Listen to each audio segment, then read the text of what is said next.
ngaho rwose. Aho rero njya kurambagiza bwa mbere nagiye kurambagiza ahantu hitwa Nyagasambu. Noneho naye nagiye natiye ipantaro, natiye n'ishati n'inkweto, ngenda ndi kumwe n'uwo musore wari wabinije. Tugezeyo nawe yari afite gahunda yo kurambagiza. Tugezeyo baramubenga, ngiye barankunda, abo bakobwa baranyishimira cyane, tufite inyinya nziza. Nyetso birenze kimwe mfite, Imana yankuye mu kabari nkabyina nkasinda rimwe, ndabyibuka nambara ijipo ya mama, injya ku musozi ndirukanka, abantu baravuga ati Korode yasa. Mbere nshatse ariko amagambo y'abana b'abantu badacecetse bari aho hafi, aho bari bamaye ubundi amezi abiri ko biriya birongoranwa n'ibitwikururwa umugena azana, ko nibishira umugena azasubira iwabo, ati iriya maringaringa yirirwa ifashe Bibiliya, ati ntago izatunga umugore ngo bishoboke. Natwe barabitubwiye ko batazaducishamo ijisho ko tutarabasura. Aho hari ikibazo, tuzamareyo nk'amezi 3 umugore tubyumvikanaho. Bigere saa 9 ari bugende uwo munsi muri icyo gitondo, arankomanga ati sheri, atuzi ko ngewe nungutse inama, ati nge ntago nataha, titwana mu nzara tugahamya Imana, mu kwambara ubusa tugahamya Imana, mu kubura urubyaro tugahamya Imana. Aho hose tugomba guhamya Imana. Mu minsi ya none abantu ntago bari guhamya Imana nk'uko bikwiye.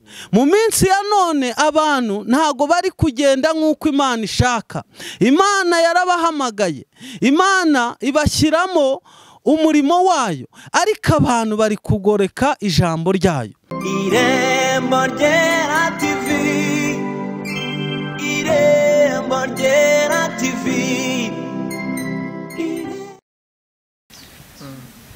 Reka tubasuhuze inshuti bakunze Irembo Ryera, tubifuriza umugisha w'Imana aho muherereye. Hari abari mu Rwanda, hari abari muri Amerika, hari abari mu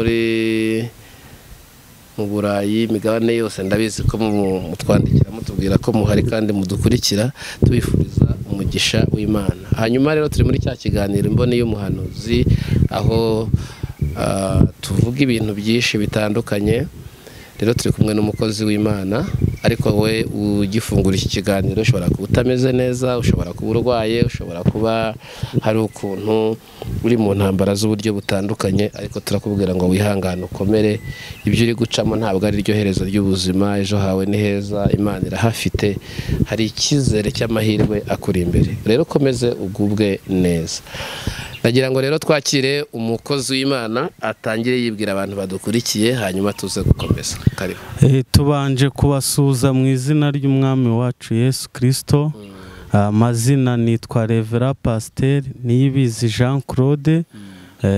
Tuyoboye umurimo w'Imana mu itorero Ijwi ry'Agakiza hano mu mujyi wa Kigali.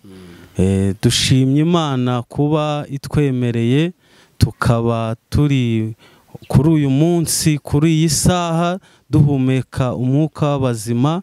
Icyo ni icyubahiro gikomeye cy'Imana ishobora byose. Rero mwe mudukurikiye, Imana ibaha umugisha kubwo kudutega amatwi no kwifatanya natwe muri iri jambo ry'Imana. Amen. Amen. Aha. Iyo bavuze imboni y'umuhanuzi ubyumva ute nk'umushumba? Imboni y'umuhanuzi mbyumva nk'ijisho rikomeye cyane ry'Imana. Imana iba yaratoranyije abantu bayo, ikabaha iryo jisho ry'ubuhanuzi kugira ngo babashe kureba ibyugarije isi, ibyugarije abantu, ibyo twe nk'abana b'abantu tutabasha kureba.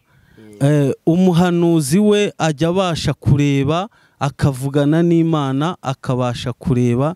Niko numva imboni y'umuhanuzi. Umuhanuzi ni umuntu ureba kure, umuntu werekwa. Ese ni ibya buri wese? Hari umushumba ushobora kuba umushumba aterekwa? Rimwe na rimwe harimo harimo abantu baba barahamagawe n'Imana, ariko hari n'abihamagaye, ariko warahamagawe n'Imana ubu uri umuhanuzi. Ndashaka kubaza gahe nk'umushumba, ubuhanuzi wahanuye bwa mbere ni bubwibuka bwavuga iki? Ubuhanuzi nahanuye bwa mbere bwavugaga kugaburirwa n'Imana. Abantu nabonaga bashonje, Imana incishamo ubuhanuzi, irambwira ati babwire ngo Imana irabagaburiye. Bahita bavuga ngo amen. Bavuye mu rusengero biryo barabibona, barabibonye. Imana ikoresha ubutaka, umwe atoragura amafaranga mu muhanda, igitangaza kiba kiraturitse, araza arabyina cyane ati ubutaka bwangaburiye, Imana yakoresheje ubutaka mbasha kurya. Aravuga ati urasohoye, ituro ni ngombwa. Ariko ituro n'abapasiteri rwara oya, niryo tugomba kurirya, ni iryacu. Ahita ikigira cumi. Ubwo bwari ubuhanuzi bwa mbere Imana incishijemo. Wari utarabapasiteri? Nari nyiri umuvugabutumwa. Ubwo rero Imana yari yabonye ko nashonje cyane, incishamo iryo yerekwa ry'ibiryo kugira ngo n'abandi bakomere koko babashe kubibona. Ubwo nta bantu babanje gupinga? Abapinga bo ntibabura, ariko uwo muntu aje agasirimba, akabyina igisirimba mu rusengero, akavuga ati Imana irabikoze, ati ubu nagiye, Imana inkubita umuceri none nariye. Aho bahise bavuga ati ko kuri umuhanuzi. Ndakubaza nk'umushumba, ubuse uri umuhanuzi w'igihugu, uri umuhanuzi w'isi, uri umuhanuzi w'ijuru, uri umuhanuzi w'akagari, uri umuhanuzi wo mu rusengero rwawe, muri ibyo byose uri? Ndi umuhanuzi w'isi n'ijuru hose. Uratubwira ibyo Imana itekereza ukoze ku mutima wayo? Cyane, nda makuru ndayafite. Amakuru yafite. Imana itekereza iki? Imana itekereza muri iyi minsi kugirira abantu neza, bayibaye hafi, bagumye mu byabo, mu byayo neza bakabigumamo. Imana irabatekerezaho kuba izabana nabo no mu bihe bikomeye. Abandi ko bari kuvuga ko ngo urupfu ruri imbere. Urupfu abo ni bya bikangisho bya Satani, kandi na kera byahozeho na Yesu ahari. Satani yahoze atera ubwoba ubwoko bw'Imana, ariko twe twizeye Imana ishobora byose. Ntimuzapfa ahubwo muzapfa, tuzarama rwose, kugira ngo mutekerereze abantu imirimo yadukoreye. Amen. Haleluya. Amen. Mufite impamvu zo kurama murazifite? Icyo turazifite, kuko dufite ibimenyetso birenze kimwe ko Imana izatugirira neza. Turabyizeye, turabyiringiye. Umva, ku manywa na nijoro ibyo yakoze n'uyu munsi iracyakora ibindi, n'ibindi zabikora n'ibisigaye. Twizere Imana, dufite ibyiringiro. Uziko ariko uravuze ngo dufite ibimenyetso birenze kimwe cyane. Tubwire ibimenyetso nibura byerekana ko Imana yakugiriye neza. Ibimenyetso birenze kimwe mfite, Imana yankuye mu kabari, nkabyina nkasinda rimwe, ndabyibuka nambara ijipo ya mama, injya ku musozi ndirukanka, abantu baravuga ati Korode yasaze. Aho ngaho inkuye ku ijipo ingejeje ku ikoboyi, ni ukubera Imana. Amen. Ni ukubera Imana. Icyo ni ikimenyetso cya mbere. Imana yanabaye nagira imiryango, nagira amashuri, nagira abakomeye, ariko yikamfata ukuboko ikavuga ati mwana wanjye humura, ndi kumwe nawe. Iyo Mana yankuye muri karande bundi ngewe nagize nk'imyaka 18 ndi muri primaire. Abazimu bajyaga bamfata, bakamfata ku gihe cy'ikizami, bakankubita hasi, nkazazanzamuka ibizami byararangiye, nkaza nkasibira, ndagenda merera ubwanwa muri primaire. ibyo bimenyetso rero Imana yakoze ibyo, ndacyayiringiye ko izakora n'ibindi. Uzi ko ufite amateka? Ndayafite. Ni wowe muntu wamereye ubwanwa muri primaire? Ninjye wamereye ubwanwa muri primaire, ninjye wambaye ijipo ya mama, ubwo ni ingutiya mu kinyarwanda cyiza.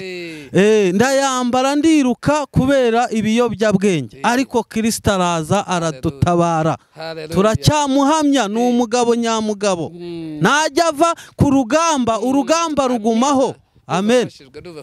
Umunsi wambaraga ijipo ya mama cyangwa ingutiya ya mama ukagenda, abantu babifashe gute abaturage? Bamfashe nk'umusazi, bavuga amagambo menshi ati ni za karande ziwabo, bavuga ibitandukanye, ariko Imana yo yari ifite umugambi wayo ku buzima bwanjye. Aho Imana yagira ngo inyifatire, kuko abahanuzi buriya bajyaga banumaho cyane, bakanumaho bakaza bakambwira ati Imana yababwiye gutya, nkabapinga cyane, nkababwira ati iyo Mana ibabwira muzayibwire nanjye izi ndebe inyibwirire. Iyo Mana umunsi umwe iraza ko kiza kundeba, niho rero nambaye ijipo yaje kundeba. Ndabyibuka nagiye muri koma rwose, ndara no mu bitaro, nzazamutse baravuga ati wari wapfuye byarangiye. Aho Imana rero yari yaje kundeba, naho yamfatiye ntangira inzira y'agakiza. Dukomeze ubwo turi bugaruke, turi mu kiganiro Imboni y'Umuhanuzi. Mu by'ukuri hari ahantu nka habiri waba warigeze uhura n'urupfu ukavuga ati nari narugezemo, mfite ibimenyetso birenze kimwe cy'uko Imana yangiriye neza, uhatubwire n'ukuntu Imana yakuvanye. Aho urupfu narugezemo, urupfu rwa mbere, kugira ngo ibizami bigere warize nk'abandi, nibijya kugera ufashe ikizami abazimu bagukubite hasi ujye muri koma, uzazanzamuka ibizami byararangiye, urumva koma ni urupfu. Nkazeguka ibizami birangiye, nkaza bakansubirishamo, rimwe na rimwe nkatsindwa nkasibira, nkarinda mera ubwanwa ndi muri primaire. Ubwo ni ubuhamya bukomeye cyane. Urwo rupfu rero yankuyemo, aho ngaho niho nyemera nkavuga ati Imana ndacyayizeye, ndacyayiringiye. Icyo ni ikintu kimwe. Ahandi naho Imana yanabaye, nari nkoze agisida, ndagenda mara imyaka 2 manitse ukuguru mu bitaro. Kumanitse aho ngaho Imana irahandindira, sinapfa, kwari ukugira ngo uyu munsi imbe namamaza ubutumwa bw'Imana ishobora byose. Imana yandinze muri agisida, ikandinda muri abo bazimu, ndacyayiringiye, ndacyayihanze amaso. Iyo Mana iracyakora imirimo n'ibitangaza ku buzima bwanjye. Iyo karande yabonaga izanwa n'iki? Iyo karande yaturukaga mu miryango batishimiye iterambere ryanjye. Rimwe na rimwe ati wa mwana wo kwa runaka ariza aratsinze, ati rero reka tumukubite hasi ntazatubaneho. Burya abadayimoni ni babi cyane, ariko Imana yarandinze ibana nanjye. Ubaho ngeze noneho abazimu baraninya, aho ngeze abarozi baraninya, barashya bagahunga mu izina rya Yesu, kubera igitinyiro cy'Uwiteka.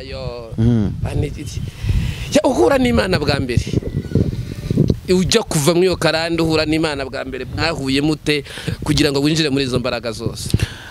Mpura n'Imana bwa mbere nari ndi mu isoko, ngezemo numva umutima uri kumata gutera haleluya.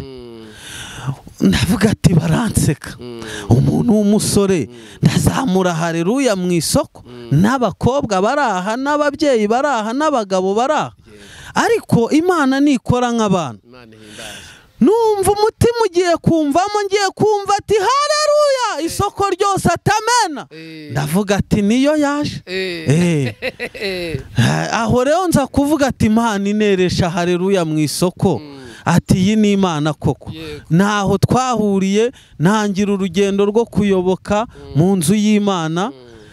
Mbangiye mu rusengero rumwe, ndicaye, batangaje abiga umubatizo, njyamo nanone za karande zikomeza zimfata zimbuza kujya kwiga ngo nzabatizwe. Burya nabatijwe nge naranze no kwiga ngiye kumva numva pasiteri arampamagaye kubera umugambi w'Imana narabiretse ngo Korode ngo urabatizwa. Mita n'umu musore twari kumwe ati genda unzanira isume nyamuneka n'agapantaro ko guhindura mbatizwa gutyo muri surprise ariko ndabatizwa kubera umugambi w'Imana. Umaze kubatizwa uvuye mu mazi abantu bavugize ngo iki baba Korode ari ibintu byo gufeta feta bavugaga ko ari ugufeta bakavuga ko nta minsi bizamara bakavuga ko ari ukwijandika nyine mu mazi n'ubundi nkajandukanamo bya bigeragezo byose za karandi ibyaha byose ariko Kristo yari yanyejejeho ibyaha byose. Amen. Naye nayibonye kuko nuzuye umwuka wera muri Yorodani rwose numva mwuka anjeho ndavuga ati Imana iri kumwe nanjye. Ugeze mu rugo bagutumye ikibabi cy'itabi.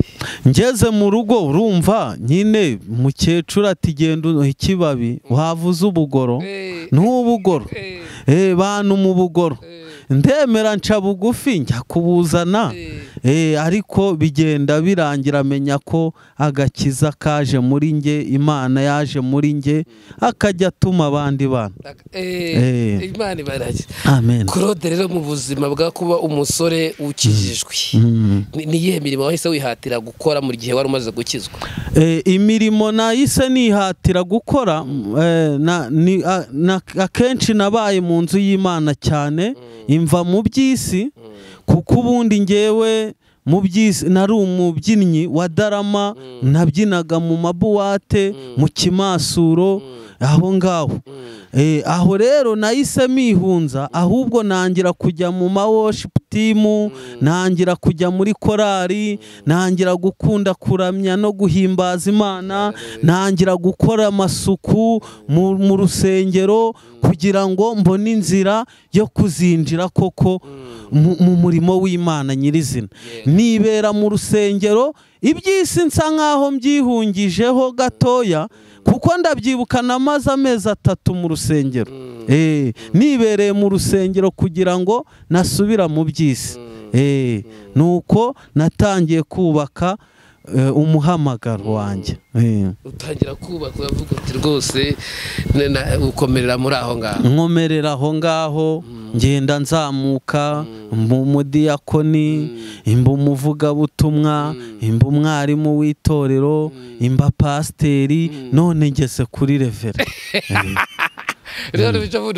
None ejo bundi ubwo iranegura wenda inkoni y'ubushumba nanjye mbe bishop nk'abandi. Ushobora no kugenda ukaba pote cyane ngenda hari nditeguye gukorera Imana. Abapete yose biteguye kuyambarwa rwose nkayambikwa kubera Imana biri mu mugambi wayo.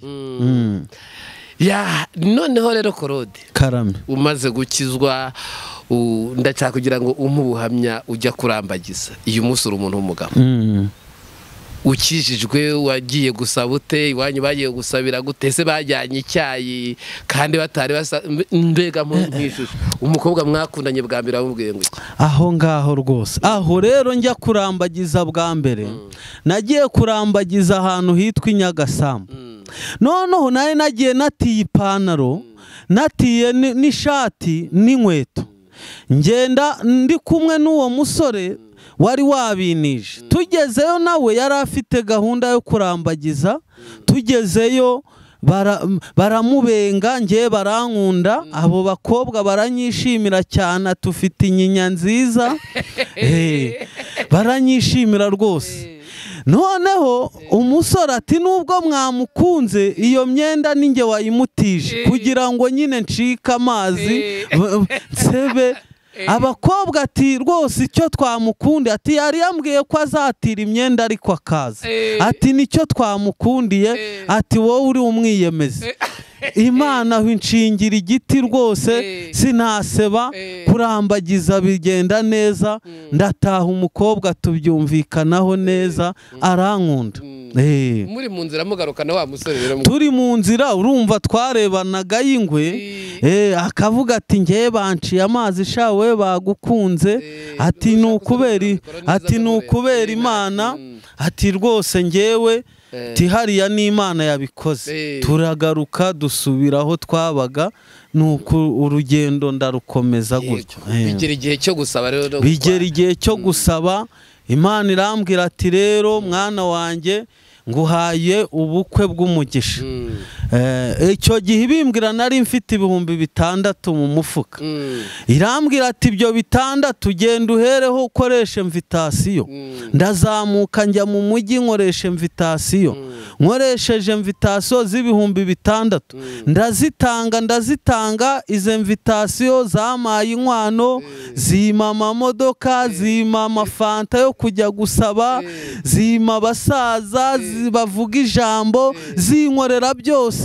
Ubukwe buragenda neza Imana ikoresha abantu baraza baturutse hirya no hino baravuga ati reka dutahe ubukwe bw'umukozi w'Imana.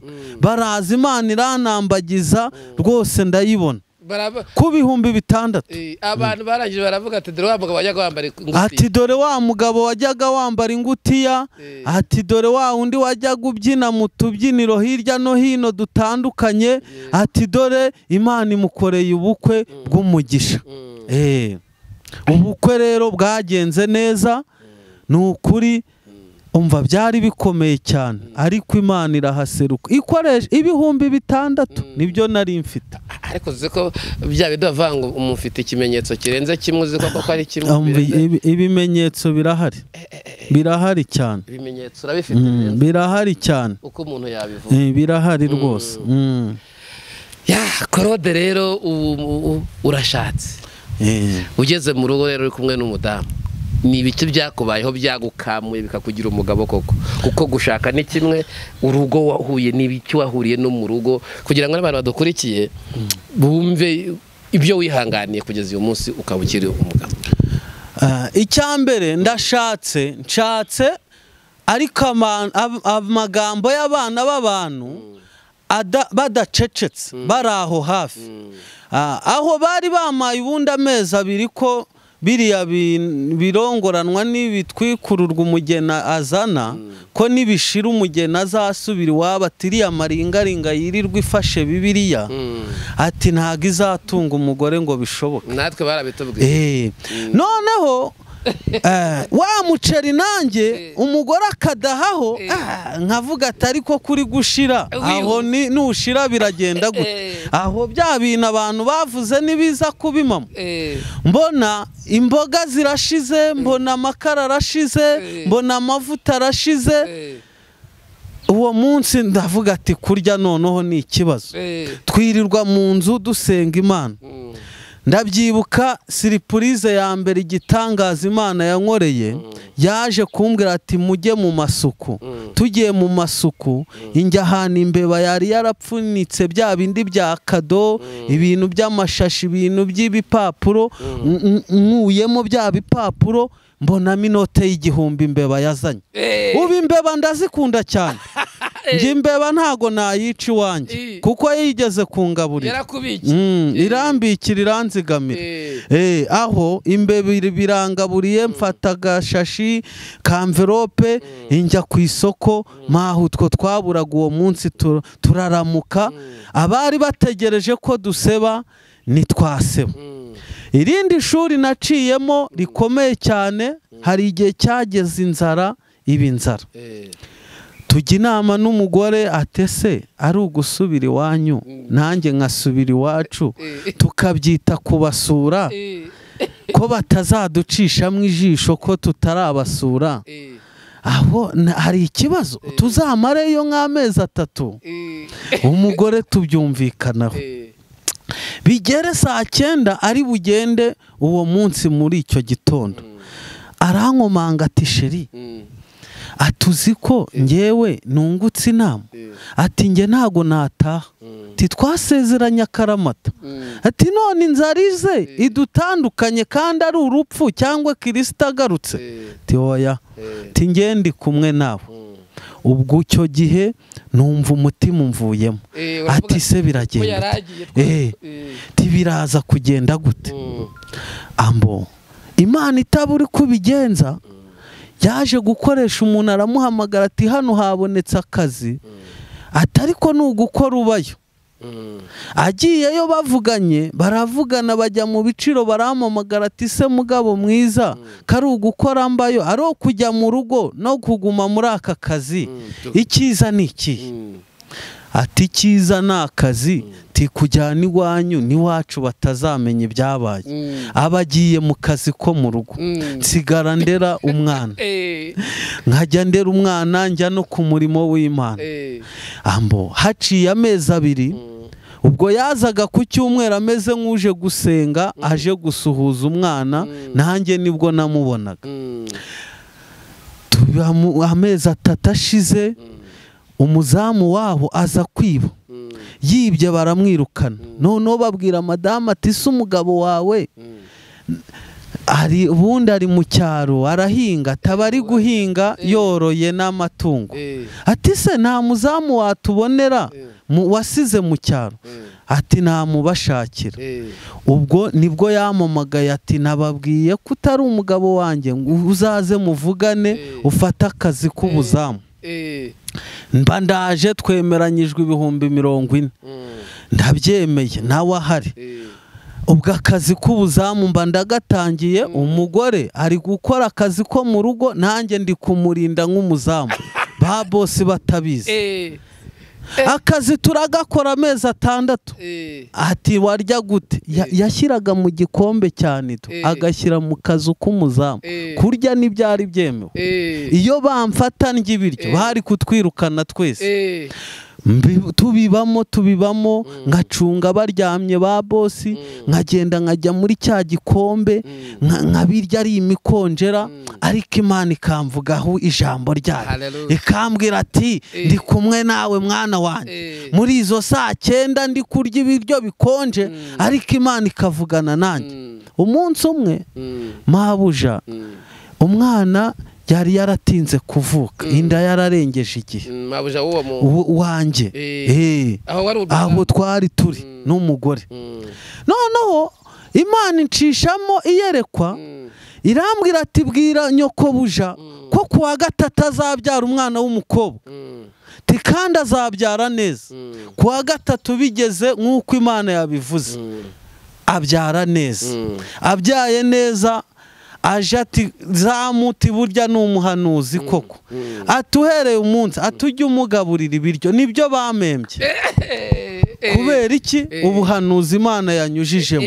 Uwo munsi nanjye nangira kurira ku isahane, nariraga mu gikombe, nkagereka akaguru ku kandi nanjye nkabirira habona, kandi nabiryaga nihishe. Aho Imana ibiransekeje, inshingiye igiti, nkajya nanjye ndira ku idongo. Nibwo nari ndiriye ku idongo, ubundi nariraga kuri plastique. Ndaho mu kazi. Ariko ako kantu murakomeza murakabira, turakomeza ibanga. Imana iratubwira ati nimuzavuge ko munaziranye, ati ribanga muzaribike paka kuko ndi kumwe nawe. Ibanga turaribika amezi 6. Aho rero niho igihe cyaje kugera, njya guhabwa inshingano y'ubupasiteri. Oya, ariko nashaka ko ubana n'umugore wawe, nta kantu k'agashusho kajyaga kagira gutya agatima hagatere nk'umuntu mukundana, ngo nibura bazasanga arimo agomana na zamu kunuza? Ako kubera Imana yari yaratubujije, nyine nacaga mu gikari nsa nk'ukora paturuyi, tukarebana akana ko mu jisho, tukicanya akajisho, ariko nta rindi kosa, kuko yari yaratubujije. Imana niba ikubujije ikintu, byumvire, uyumvire, ubikore nk'uko yakikubujije. Ngaho rero uza gusezeraho, mbahaye invitation ati ngiye kuba umupasiteri, ndayibaha.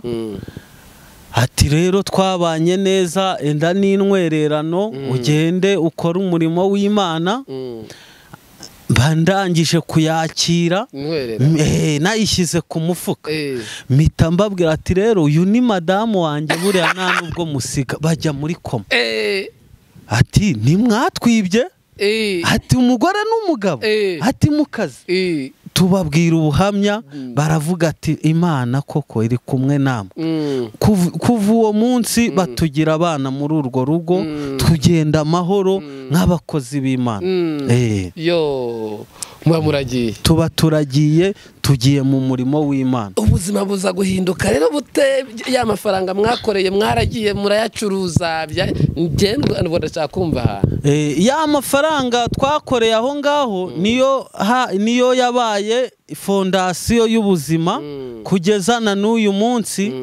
tugihangana n'ubwo buzima iyo fondasiyo naho yaturutse kuko ubwo twahise turavuga ati rero ni ngewe ugiye mu muhamagaro wowe urahari nk'umudamu wanjye hari ako washobora gukora mushingira akantu gato koroheje gaciriritse iwe agahagararamo nanjye nkomeza umurimo w'ivugabutumwa ngende ku murimo nawe ubwo icyo yabonye nanjye wenda ari icyo Imana yakoze tukabaho aho muceri tukaba twawurya kurya umuceri byari igitangaza gikomeye byari bikomeye cyane ariko ubu natwe umuceri turawurya n'udushyimbo tukaturya iriya mitiyu yari tugeze kure y'ibishyimbo ngo na mayoneze byari bikaze urwa ruhinja mwarusizeho igihe rero mwari mwaragiye kuba umuzamu aho nakoraga ijoro rwa ruhinja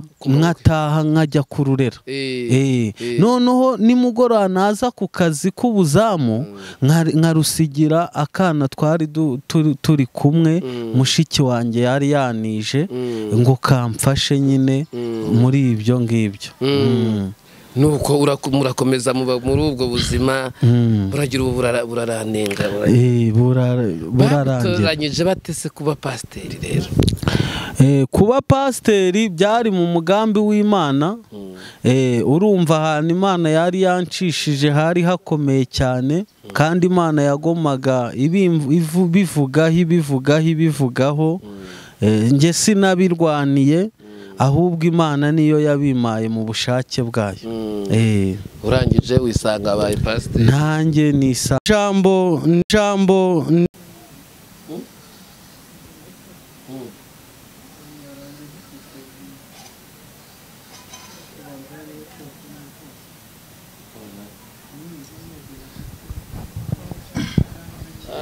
cyane kiryoshye ntago byagaruka ubu muntu usahize ngo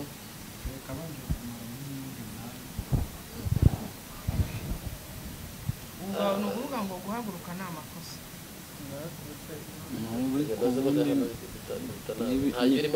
ntibiba byemewe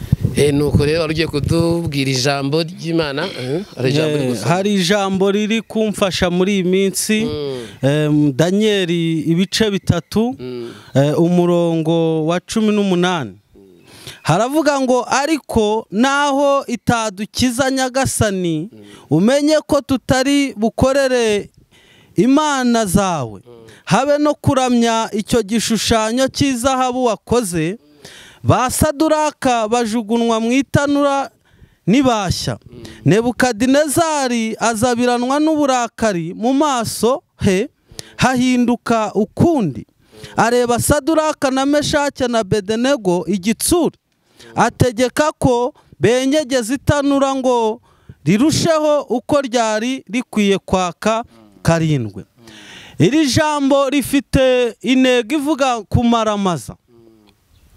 kumaramaza muri iyi minsi ya none turabikeneye harimo abantu batari kumaramaza mu bya Kristo Imana yo irashaka ko tumaramaza niba twarakijijwe koko by'ukuri tukakira umwami n'umukiza tukamwizera tukamwiringira, tugomba kumaramaza tukamuhamya hose ku isi hose, mu bikomeye, mu bukene tugahamya Imana, mu bukire tugahamya Imana, mu burwayi tugahamya Imana, mu nzara tugahamya Imana, mu kwambara ubusa tugahamya Imana, mu kubura urubyaro tugahamya Imana.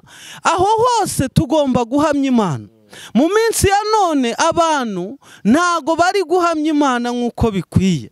Mu minsi ya none abantu ntago bari kugenda nk'uko Imana ishaka. Imana yarabahamagaye, Imana ibashyiramo umurimo wayo, ariko abantu bari kugoreka ijambo ryayo. Mu minsi ya none Imana irashaka ko tumaramaza. Imana irashaka ko uwera yera n'uwanduye akagomeza akandura. Biragatsindwa kuba waba warakoreye Imana, waramenye Imana, ariko ukabura ijuru kubera utamaramaje. Umubyeyi amaramaze, umugabo amaramaze, umusore amaramaze, umukobwa amaramaze, abana bato bamaramaze, kuko nicyo Imana ishaka. Ibyo byose Imana yankoreye aho Imana yankuye nuko habaye kumaramaza. Ese muri kariya kazi k'ubuzamu umugore ari umukozi wo mu rugo, iyo tutamaramaza tukajya tudaha imiceri tukiba, tukajya dufata ibikoresho by'ababosi tukabyiba, tukajya tunyereza ibintu byo muri urwo rugo tukabijyana tukabyiba, aho ngaho ntago twari kuba dufite kumaramaza. Ariko kuko ari icyo twamenye, kuko ari umwami twakurikiye, kuko twamaramaje Imana, twahabaye neza, tuhaba nk'abakristo. Umuntu arizera undi mu minsi ya none akamuha akazi, iwe akazi abonye nk'aho yakabyaje umusaruro ngo agaragaze ko ari umukirisitu, kako kazi Imana ari ikamuhaye, ahubwo akavuga ati reka nanjye hano nahakuye igishoro naba ndi igicucu, akajya atangira akiba, akajya atangira akagavura, akajya atangira akanyereza umutungo. Aho Imana yahaguteretse irakureba, uri kwibira kureba, uri mu busambanyi irakureba. Aho ngaho Imana iguteretse, ihaguteretse, warasenze amasengesho menshi, si nuko warushije abandi gusenga, ahubwo nuko Imana yabaye mu kuboko kwayo, ikaba uruhande rwawe, Imana igakoresha ukuboko kwayo, ikaza ikagutereka muri uwo mwanya. Aho wicaye hari benshi bahicaye, kuri iyo ntebe wicayeho hari benshi bayicayeho, ariko Imana mu gihe cya none iravuga ngo reka uyicareho. Hari abari bicaye mu migisha yacu, hari abari bicaye mu bisubizo byacu, ariko Imana irabahagurukije kugira ngo ize itwicazemo. Hari abaturwanyije, hari abicaye mu myanya yacu kubera kuturwanya, ariko Imana yo mu ijuru iravuga ngo mwana wanjye ngwino ngufashe ukuboko, irahakwicaje. Niba ihakwicaza ni igihe cyo kumaramaza, ukagaragaza ko uri umukirisitu, ukagaragaza ko uri mu rugendo rujya mu ijuru, ukareka kwifatanya n'abatizera, ahubwo ugahinduka rwose nk'uko ijambo ry'Imana ribivuga. Bano bagabo batatu, Saduraka na Meshake na Abedenego, bagize kumaramaza bigeraho bagera ku mwami, ariko ntago bishyize hejuru. Bari bazi ko umwami ari umwami, umwami ari hejuru. Umwami iyo ategetse aba yategetse, icyo umwami yategetse ntago rubanda rwakivuguruza.